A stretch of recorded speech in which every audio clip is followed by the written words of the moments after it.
conforme, Deus, a imagem do Teu Filho Jesus. Em nome dele que oramos. Amém. Amém. Poder sentar. Convido você a abrir sua Bíblia comigo no profeta Isaías, capítulo 57. Leremos os versículos 14 e 15 do profeta Isaías, capítulo 57. Capítulo 57 de Isaías, 14 e 15. E você poderá também acompanhar, aproveitar a projeção desse texto. Nesta manhã, pensando na nossa perspectiva de crescendo e avançando, e eu gostaria de falar com vocês, olhando para esse texto, pensar sobre as moradas de Deus, as moradas de Deus. Leiamos estes versículos. Dir-se-á, aterrai, aterrai, preparai o caminho, tirai os tropeços do caminho do meu povo.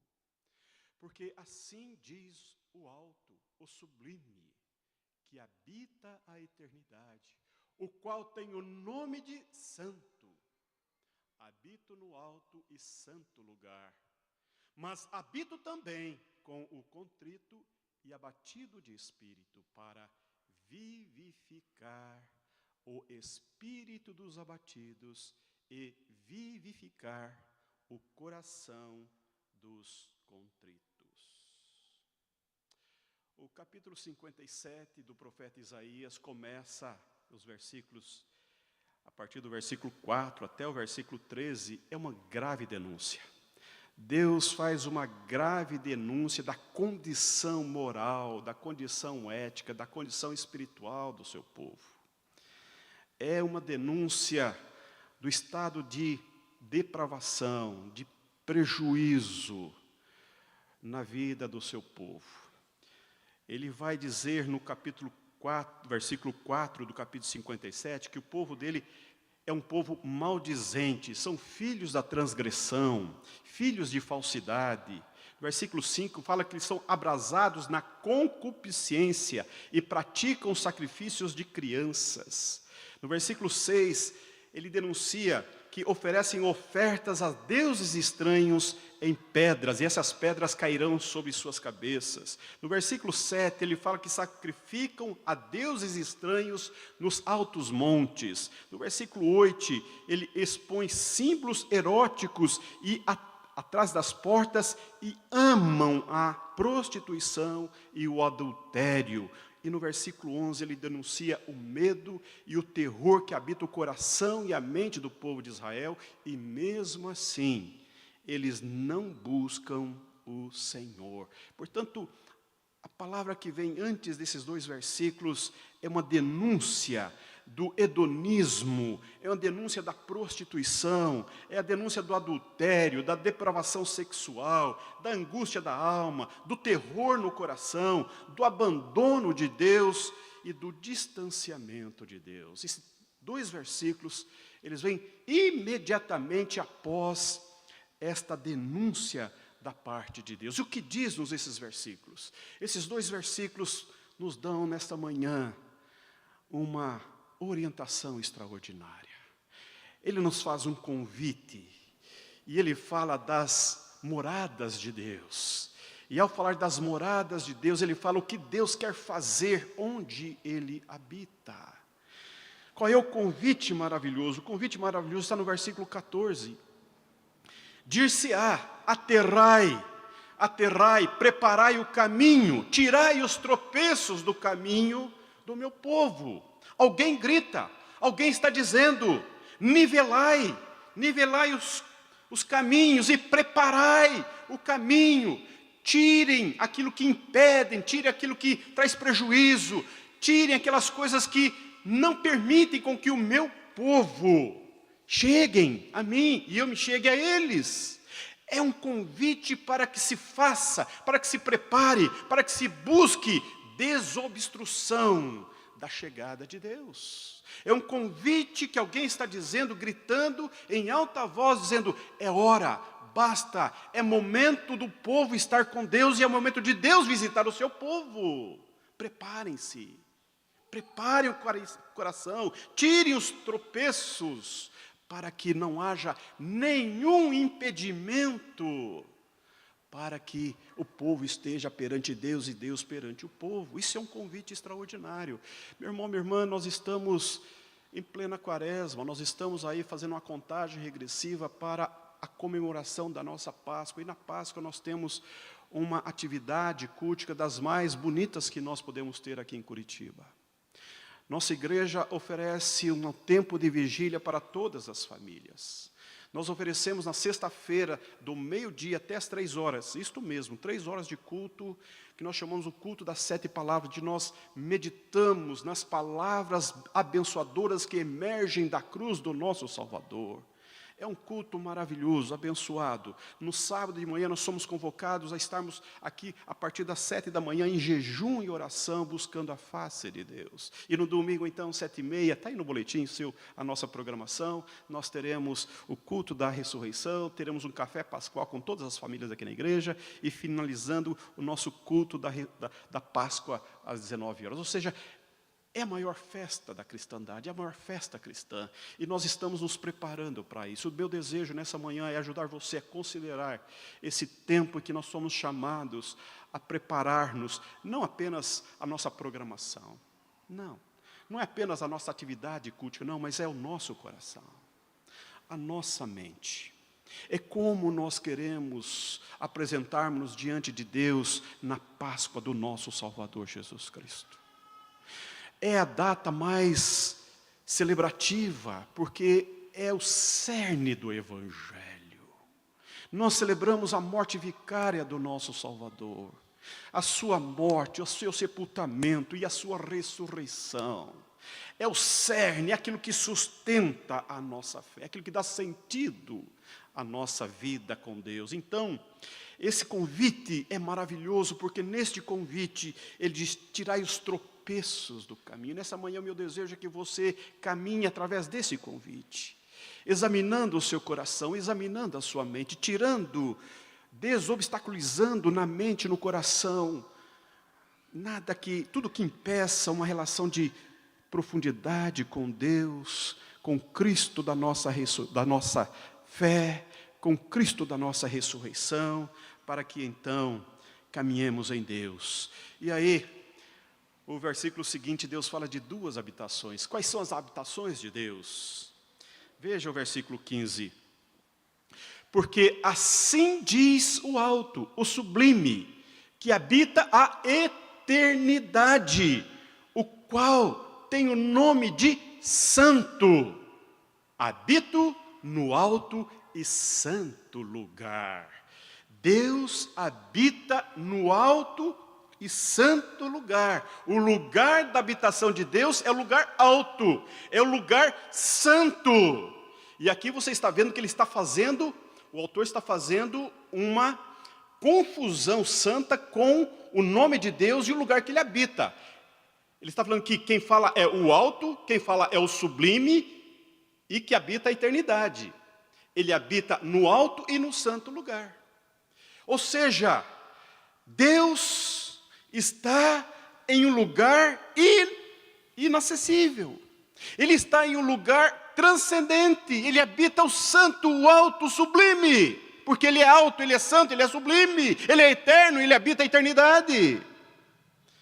Deus é autoexistente, Deus é sublime, Deus é santíssimo, Deus é eterno, Deus é poderoso, Deus é misericordioso, Deus é justiça.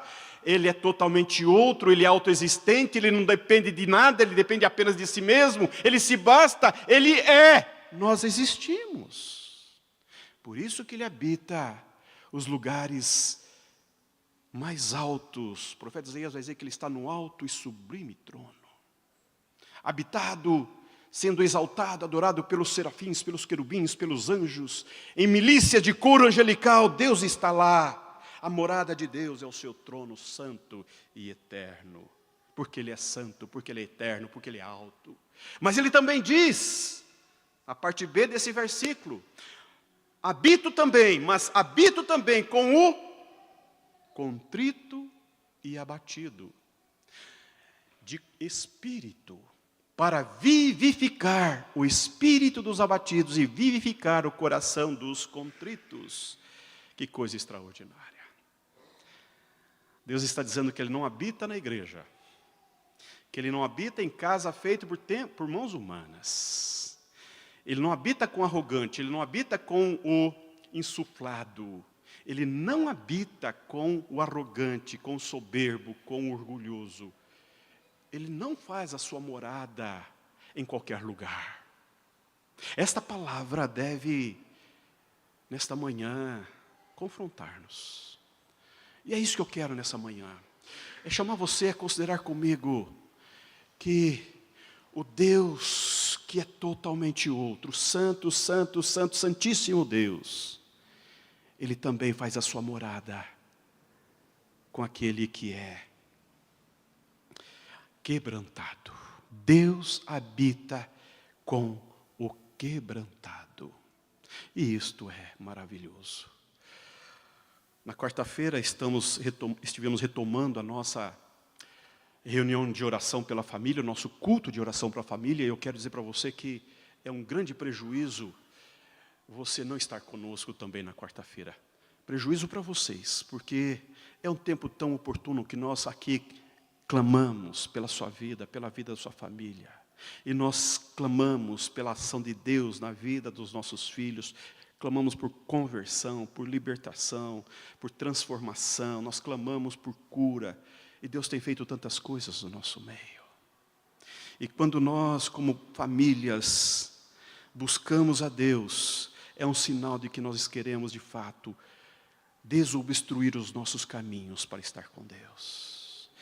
E nesta quarta-feira, nossa irmã, dando uma palavra extraordinária sobre a bem-aventurança, o pobre de espírito, ela leu esse versículo entrou no meu coração, e a razão pela qual eu quero hoje compartilhar com você estas verdades. E qual é esta verdade? A primeira verdade é que Deus está no alto e sublime trono. E a outra verdade é que Ele escolhe, é Ele que elege onde Ele vai fazer a sua morada. E Ele já fez a sua escolha. Ele já fez a sua escolha. Ele escolheu habitar o seu coração. Ele escolheu habitar o teu espírito. Ele escolheu habitar a tua vida. Pelo Espírito Santo, Ele está em você. Ele habita em você. Ele caminha em você. Ele caminha com você. Deus é Deus pessoal. Deus é o Deus que habita e caminha com o seu povo. E essa habitação, ela não é habitação de breve tempo, não, ela é atemporal, ela é eterna. É uma habitação que começa aqui e transcende a nossa própria história. Como Enoque foi achado com Deus, um dia nós também estaremos achados com Deus eternamente. Deus habita no alto monte, Deus habita com o quebrantado, porque Ele quer gerar vida. Deus gera vida. É o que Ele está dizendo, para vivificar duas vezes, vivificar o espírito dos abatidos e vivificar o coração dos contritos. Nancy DeMoss afirma que quebrantamento consiste em três coisas. Ela afirma que quebrantamento consiste, que é um rompimento de nossa vontade pessoal e total rendição a Deus. É uma total rendição à vontade de Deus. Em segundo lugar, ela fala que quebrantamento é abrir mão da autoconfiança e da independência de Deus, conscientemente. E em terceiro lugar, ela diz que quebrantamento é o amolecimento do solo do nosso coração, para que a palavra de Deus penetre e lance suas raízes profundamente. Três coisas.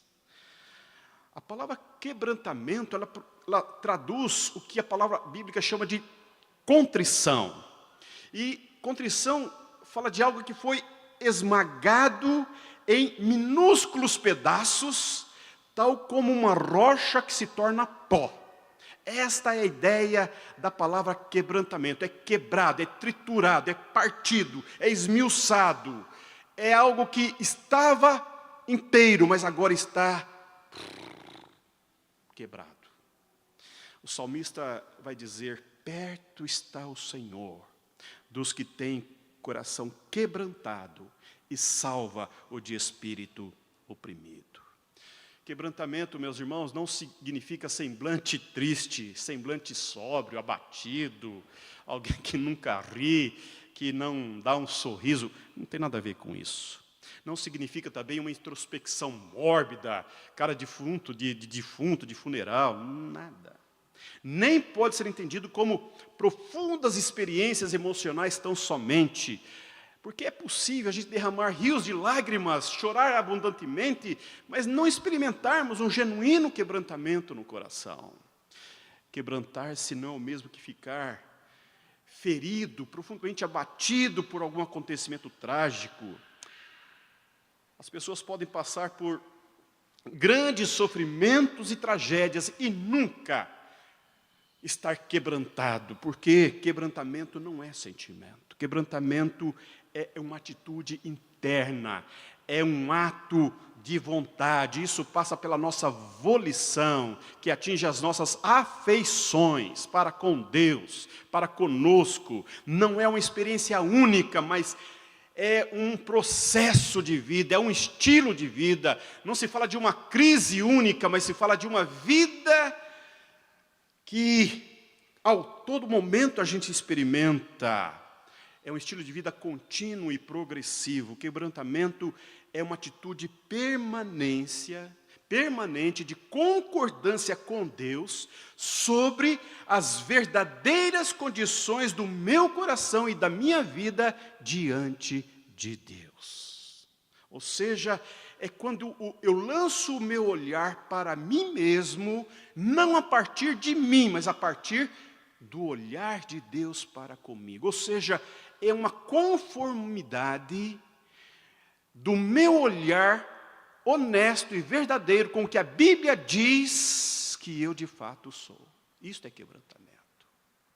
É um olhar crítico. É um olhar que faz uma autocrítica da minha vida, da minha atitude pessoal, da minha volição, da minha condição existencial diante de Deus. É um estilo de vida de rendição incondicional e absoluta da minha vontade à vontade de Deus. Isso é quebrantamento. E Deus está dizendo a mim e a você nesta manhã: eu habito no alto e sublime, mas eu também habito com o contrito e com o abatido de coração. É uma atitude do coração que responde: sim, Senhor, sim, Senhor, sim, Senhor. É isto, Deus, é isto. Quebrantar-se significa despedaçar a sua própria vontade, de forma que desejamos que pelo Espírito do Senhor, a vontade de Jesus se torne senhora das nossas vidas.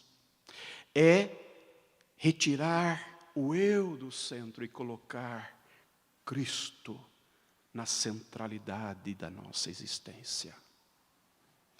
Quebrantamento é a minha resposta de humildade e obediência à convicção da palavra de Deus na ação do Espírito Santo que habita em nós. Portanto, é uma convicção contínua que vem de Deus e continua.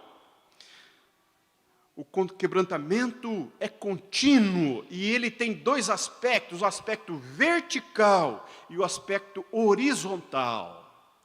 É quando eu me quebranto diante de Deus, expondo as minhas vísceras, o meu mal, quem eu sou, e esta exposição diante de Deus também se expõe diante das pessoas. O humilde de espírito, ele vive em busca de relacionamentos integrados, ajustados, de amor com as pessoas. Isto é quebrantamento. Joana Derby declara que o orgulho é o pior dos males que podem nos sobrevir. De todos os nossos inimigos, ele é que perece com mais dificuldade e mais lentamente. Essa palavra me pegou em cheio, meus irmãos. Eu sei como é o meu coração. Eu conheço o meu coração. E quando na quarta-feira esse texto foi lido, é como uma flecha que penetra a alma. Eu não sei se você tem dificuldade com isso, mas nesta manhã a palavra de Deus diz a você e a mim: Deus habita com o contrito e com o abatido. Deus está propício, Deus está pronto, Deus está ao lado, Deus está junto, Deus está com aquele que se reconhece carente, desprovido, necessitado de ser tocado, de ser tocada, de ser visitado, de ser visitada, de ser tratado, de ser tratada, de ser acolhido, abraçado, sustentado, renovado, transformado pela presença augusta de Deus dentro de você. Páscoa é isto. Páscoa é Deus vindo habitar com o seu povo. Isso é Páscoa. Páscoa é o céu baixando a terra. Isso é Páscoa. Páscoa é nós experimentamos o poder glorioso do céu, pastoreando a nossa mente, transformando a nossa mente e oxigenando o nosso coração. Nesta manhã eu quero deixar essa palavra ao seu coração. Sabe por quê? Porque a nossa cultura é como se fôssemos programados para buscarmos a felicidade, buscarmos realizações pessoais, termos sentimentos de satisfação conosco, de termos uma autoimagem positiva, termos uma autoafirmação. Na nossa cultura, as pessoas buscam cura para sentimentos feridos e uma psique para tenhamos justeza. Mas quando eu olho para a palavra de Deus, quando eu olho séria e honestamente para a Bíblia, eu vejo um Deus que está mais ocupado em conformarmos-nos à sua imagem, à sua semelhança, do que propriamente com os nossos próprios desejos e necessidades sentidas. Uma vida que de fato glorifica a Deus é um coração quebrantado aos pés da cruz, é uma alma derramada aos pés de Jesus, é um desejo de ser transformado no seu pensamento, ter a mente renovada pela palavra de Deus. Isto é que agrada a Deus. E nesta manhã eu quero convidar você a permitir-se ser tocado por esta palavra. Porque assim diz o alto, o sublime, que habita a eternidade, o qual tem o nome santo. Habito no alto e santo lugar, mas habito também com o contrito e abatido de espírito, para vivificar o espírito dos abatidos e vivificar o coração dos contritos. Nesta manhã, Deus nos faz um convite maravilhoso: desobstruir os nossos caminhos para Deus. Duas habitações extraordinárias de Deus. Deus habita no lugar alto e santo, e Deus habita também com o quebrantado. E tudo isso é porque Ele quer gerar vida na vida. Que Deus te abençoe. Que Deus nos abençoe. Que vivamos esse tempo de preparação para a Páscoa, tempo de desobstrução dos nossos caminhos, corajosamente, desejando ardentemente a morada do Altíssimo, efusivamente em nós. Que Deus te abençoe.